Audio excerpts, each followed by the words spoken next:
আজকে আমি জসিম ভাইয়ের ব্যবসার কাম ছাইরা দেব। তার সবগুলো কমলা আমি এই মাটির নিচে পুঁতে রাখবো। তাই মাটিটা খুঁড়ে নিয়ে সবগুলো কমলা মাটির ভিতর ঢুকে দিচ্ছি। এবার সবগুলো ঝুড়ি থেকে কমলাগুলো মাটির নিচে ঢুকে দিই। এবার শেষে যে ঝুড়িটি আছে এটির কমলা মাটির নিচে ঢুকে দিই। এবার এই মাটির উপরের যে ঝুড়িটা আছে সেটা রেখে দেই। এই কমলাগুলো ঢাকনি দ্বারা ঢেকে দিই।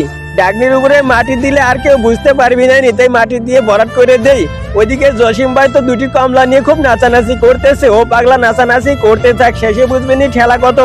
আর যতগুলো কমলা আছে এগুলো তুলে নিয়ে বাড়িতে দৌড় দিই। ইরে বাবা, হাই হাই, আমার এতগুলো কমলা গেল কোথায়? এতগুলো ঝুড়ি রেখেছিলাম, 4-5টা ঝুড়ি, এগুলো সব গেল কোথায়? মাটির নিচে এখানে খোঁড়া রেখেছে কে রে? কোন বাটপারের কাম এটা? তাড়াতাড়ি দেখি তো। ওই যে দৌড়াইছে, ওই বাটপারের কাম। হাই হাই, আমারে তো ধরে ফেলতেছে। আমি তাড়াতাড়ি দৌড় দিই। এই মাটির নিচে যে কমলাগুলো আছে এগুলো বেড়ে নিয়ে আমি বাড়িতে দৌড় দেবো তাড়াতাড়ি। এই বাপরে বাপ, তোরে এবার আমি ধরে ফেলছি। তুই বাটপারি করার জায়গা পাস না।